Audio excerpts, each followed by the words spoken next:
Hello, America. This is Call of Duty Goddess. Today is June the 18th, 2016. I have Michelle Bachman here. I remember when she was in Congress, she introduced the first Muslim Brotherhood bill to rid the Muslim Brotherhood from the halls of our Congress and from the halls of our government, including all the agencies. Nothing happened with it. Anyway, I want to let you hear what she describes as the takeover of our country. Thank you. My name is Michelle Bachman. I want to thank you for allowing me to be a part of this press conference. And I played a role in this story, and I was thrilled to be able to write the foreword for Phil and Art's book. This is a very important book, and it is a heartbreaking day that we are here today because I believe in part what Phil has told all of you is that he was on track to put very important information in front of law enforcement's face, information that would allow them to crack the code, if you will, to understand and to be able to defeat networks here in the United States that wanted to bring about violent acts against American citizens or against American targets. And I think, again, it's important to underscore what was the ultimate goal and what is the ultimate goal around the world globally, not just here in the United States. The ultimate goal is the establishment of Islamic Sharia law around the world. That includes the United States. It is hard for us to understand or believe, growing up in the United States, that someone would seek to overthrow the United States Constitution and in its place put a series of laws known as Islamic law, Sharia law, in its place, and force, even through violence, all people to have to follow someone's interpretation of Islamic law. But that's exactly what the goal is. The fellow that committed the horrific acts on Sunday morning had that as his goal. The individuals who shot the 14 innocent people in San Bernardino had that as their goal. People across the globe who are acting in the name of Allah are trying to bring about the same goal, the establishment of Sharia law across the globe.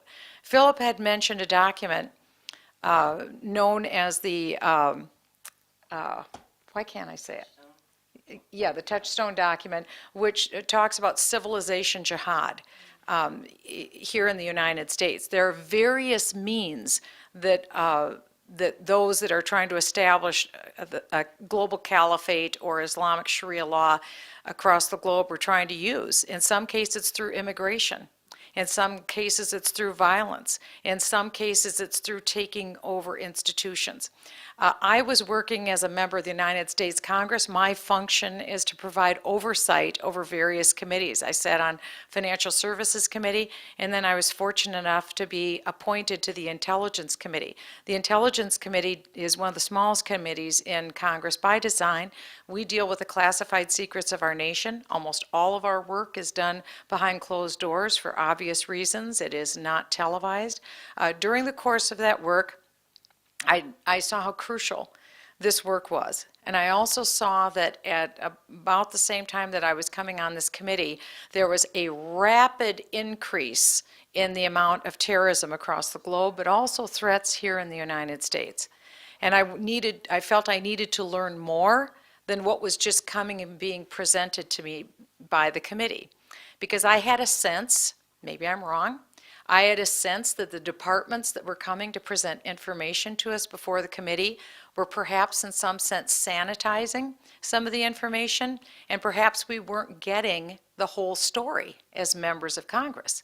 Because one thing I have learned being in government is that bureaucracies and individuals in government want to make themselves look good, especially before those who are tasked with holding them accountable. So I had asked one of my aides to find me important people or people who are in the know who could bring me information. Hence walks in Philip Haney. one of my aides brought Philip Haney to me and said, Philip has a very important story to tell you. And really, I think the cover for this book says it all, which is see something, say nothing. Because what Phil Haney did, and what I tried to do I'm a cog in the wheel, Phil is a cog in the wheel. We both believe very strongly in the United States Constitution. He took his oath of office extremely seriously, and he did right by his oath of office. He did right by the Constitution. He did what we want 100,000 federal employees to do, to act in accordance with his job description and keep the American people safe. He did it. He fulfilled his job. I tried to do the same as a member of Congress. I was very serious when I took my oath of office. I believe in our country, in our Constitution, and I tried to fulfill that level of oversight. So when he saw something, he tried to say something. When I saw something, I tried to say something. When Phil tried to say something, he was punished for it. He was punished with investigations being opened up on him, not on connecting the dots against terrorists and terrorist activities, but against Phil Haney, the person who unbelievably, with the gift that God has given him, where he put the trails together to get to the nest, the investigations were opened up on him. I want to give you a couple examples in my own life working with Phil Haney. Phil brought up the fact that I had authored letters to various inspectors general in our government, Department of Defense, Homeland Security, various departments. That is true. The reason why is because evidence was brought to me specifically about the influence of the Muslim Brotherhood in the United States government. The Muslim Brotherhood has been designated a foreign terrorist organization by the United Kingdom, by the United Arab Emirates, by other nations across the world. All you have to do is look at the Muslim Brotherhood, their history, what they stand for, and it's clear to see they are a foreign terrorist organization. In fact, I authored legislation here in the United States to designate the Muslim Brotherhood a foreign terrorist organization. And so I authored the letters. I found 4 other members of Congress, including Representative Louis Gohmert, who signed onto my legislation or onto my letters to the inspectors general. And we asked questions very specifically about individuals and about people who were being involved in our government who had more than questionable ties with the Muslim Brotherhood. One individual that I asked questions about is affiliated with then Secretary of State Hillary Clinton, now the presumptive nominee for the Democrat Party. One of her chief aides was a woman named Huma Abedin.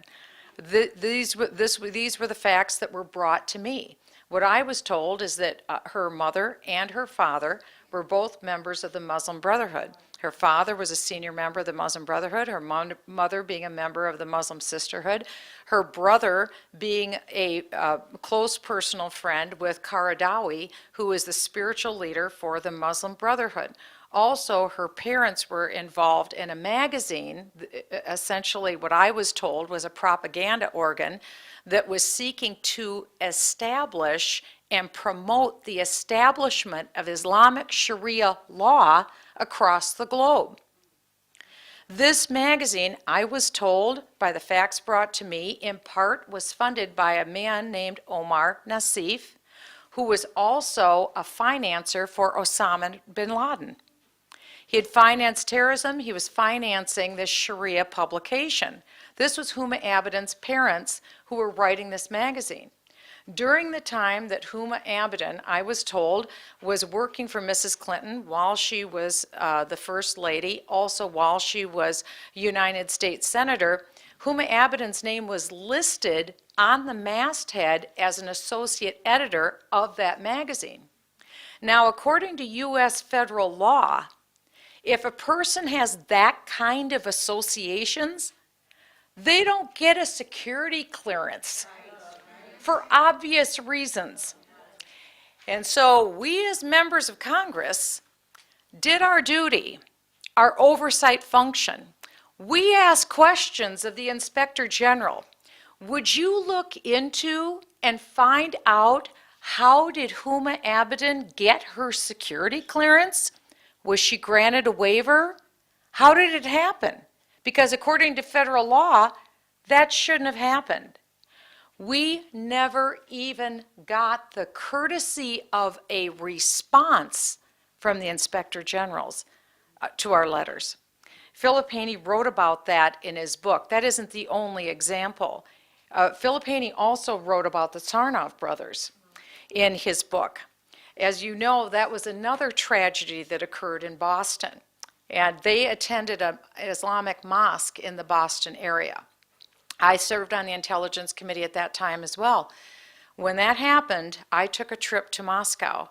And I went to Moscow for the purpose of meeting with colleagues there, our own individuals who were there, but I also wanted to find out more information because there was a link with the Tsarnaev brothers and also with that part of the world. During the course of that meeting, I had understood that a cable had been sent from Russia to the United States Intelligence Service warning us of the Tsarnaev brothers and that we should look into them. When I was there, I asked them to read the cable to me. They put it in my hands, but I don't read Russian Cyrillic, so they read it to me. It was brought back to the United States at my request in a diplomatic pouch. It was translated into English. It was read again here, and I questioned the FBI. Did you question the Tsarnaev brothers? Did you question people about these individuals? Or did you question these individuals and people who knew them? Because as you know, the FBI closed that investigation in a very similar fashion to the way that they closed the investigation into the Orlando killer. And I wanted to know, why did you close that investigation? I asked them, did you surveil the mosque that the Tsarnaev brothers attended? No, they did not surveil that mosque. I asked if they talked with the imam, the people at the mosque. No, they did not. They told me that they do not do that. The reason why I bring that up is because it was very clear that a very different view of national security is being adopted now in our country. And it is a view that is getting innocent American people killed, and it has to stop. We have to change course, and we have to open our eyes, and we have to believe in the reality that's in front of us. And we have to understand that the ideology, the ideas of Islamic supremacy are the motivation behind these killers, because their ultimate goal is to achieve Sharia law as the law of the land. And they are willing to kill innocent people because they believe that Sharia law allows them to do that to achieve their goal. I saw this myself as a member of Congress, that we were engaging in this foolish policy. We took Philip Haney, I believed him. He showed me PowerPoint presentations of the information that he had put together. I knew he was not a kook. I knew he was the real deal. I knew he was being shunned. I knew he wasn't being listened to. I had survived a national smear campaign of my own name when I went forward with these letters asking questions about the Muslim Brotherhood and their influence in our government. I was smeared for that. So I identified with and understood what Phil was going through. And so I tried to give credibility to Phil with my colleagues. I took him to committee chairs, to subcommittee chairs, so that he could share his story, so he could share his information, so they would know that he was being told to delete information that could put America in a situation where innocent people could get killed. I am sorry to say, not much was done with the information that Phil gave to them. This is a shame on our government. And we are standing today in a situation where we just saw this happen on Sunday in Orlando. On Monday, we saw what happened in Paris. We had heard from a reporter just a little bit earlier that there's a alleged Twitter feed that perhaps there's a shooter holding hostages right now in Amarillo, Texas. We don't know if that's true. It hasn't been confirmed. But this may continue. And I believe it will continue until we wake up and push back. This is a deadly policy that our current administration is engaging in, which is see something, say nothing. That is the administration's policy. Because if it has to do with Islamic ideology, boy, turn away. And the best example was this. I woke up on Sunday morning and saw what all of you saw on television with this story. And local law enforcement, the local mayor, and the FBI were all at the microphone talking about this tragedy. But who did the FBI introduce? They introduced the imam of the Central Florida Islamic Center. Now I ask you, the administration wants to have it two ways. On one hand, they want to say that terrorism has nothing to do with Islam. If it has nothing to do with Islam, why do you have an imam up there that the FBI is introducing? And when the imam went to the microphone, his whole point of view was to say, let's not get too crazy here and jump to any conclusions. Let's just be calm. Well, there's no hordes running in the streets trying to hang Muslims right now. The American people are very constrained, I think, and very civilized in all of this. The American people want to live happy lives. They want to live quiet, peaceable lives. And so they aren't out doing mean things to Muslims, nor should they be. But the fact is, we have the wrong view of national security, a fatally flawed view of national security. Philip Haney knows that. He saw it. He did everything he could short of that, and it almost cost him his career by telling the truth. I did the same thing.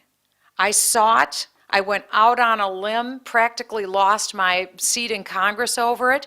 It didn't matter to me, because what mattered to me was protecting the American people and maintaining our national security. That's what's at stake right now. Are we going to wake up now when we've had the worst jihadist attack since 9/11, or are we going to believe the fantasy fiction of fantasy Islam that has been put out as official policy by this administration? I hope not. As a country, or as an administration, they have willfully blinded themselves from information.